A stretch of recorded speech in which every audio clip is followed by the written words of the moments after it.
All right, so I want to talk around my journey as I've been kind of working my way through some trial and errors for moving over to the DSLR 360 booth.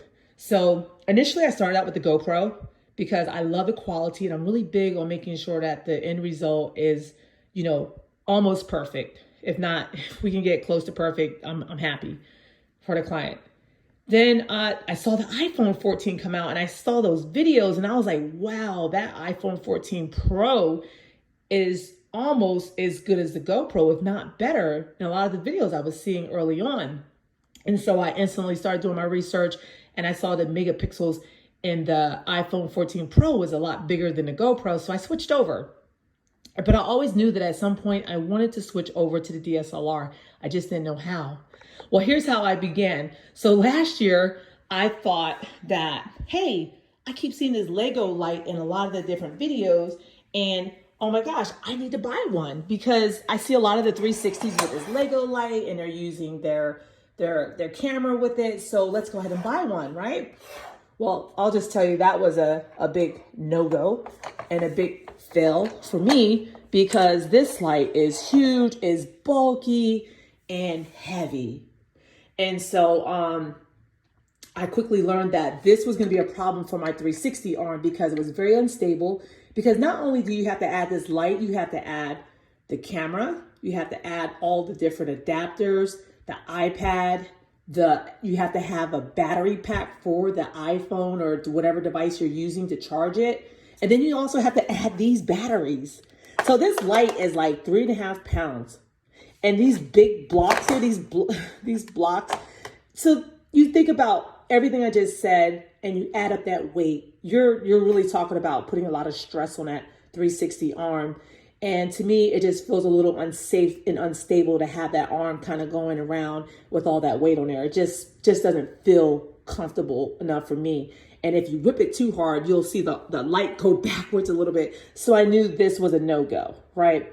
So my light that I have been using for the last year is this Ulanzi 200. It's been really good to me. This is actually my second light. Yeah, these things kind of break off from time to time. That's why you got to have those little adapters in there kind of to clip into your the ball, that 360 ball. But this light has been good to me. It weighs about a pound. It's been really good. But the problem is it's not bright enough if I wanted to put my camera here, my DSLR. But then this is bright enough, but it's too big. It's too heavy. It's almost 5 pounds. This is 1 pound.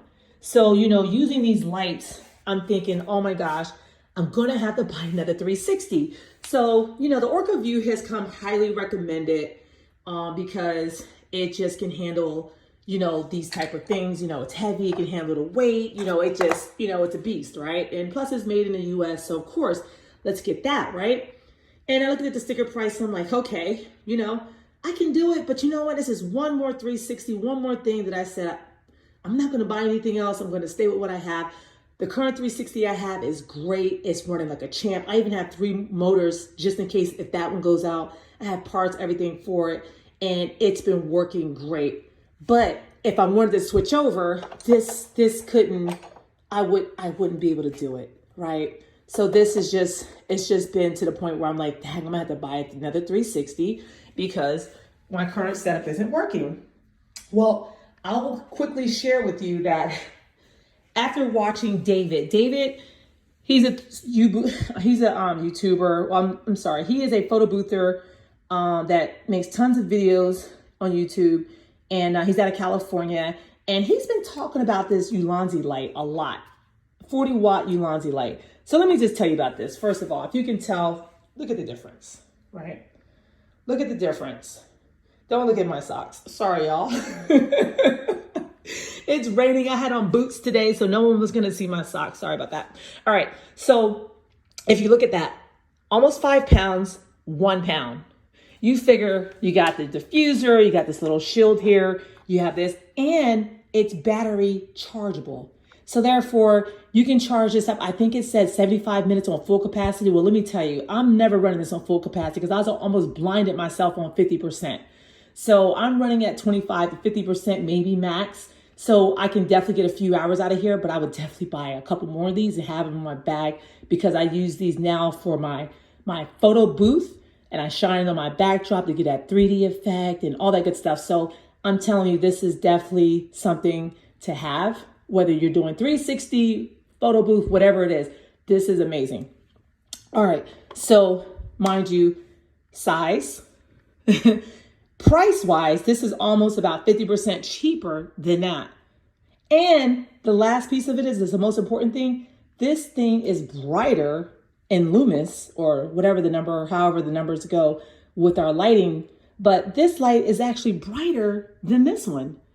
So I'm over here trying to replace a whole 360 because I'm thinking I can't get the right lighting. I can't get the right, weight. All these different things are going on. But here, this light has been able to provide me everything that I need so that I do not have to rebuy a 360 that is already working perfectly. And so I'm going to put out another video to kind of show you some of the videos using this light with the camera lens. I've changed out lenses, I've changed out cameras, tried all the different things. But the one thing I did not think to change out was the light. That was, to me, mind-boggling because I'm like, why am I so locked into this light? So here's a tip for today for those who's trying to transition or worried about their arm not being sturdy enough. Check out this Ulanzi light. Like I said, I guarantee I don't get any money for this, not getting paid for this commercial, but I would definitely suggest having this in your arsenal of tools for your photo booth.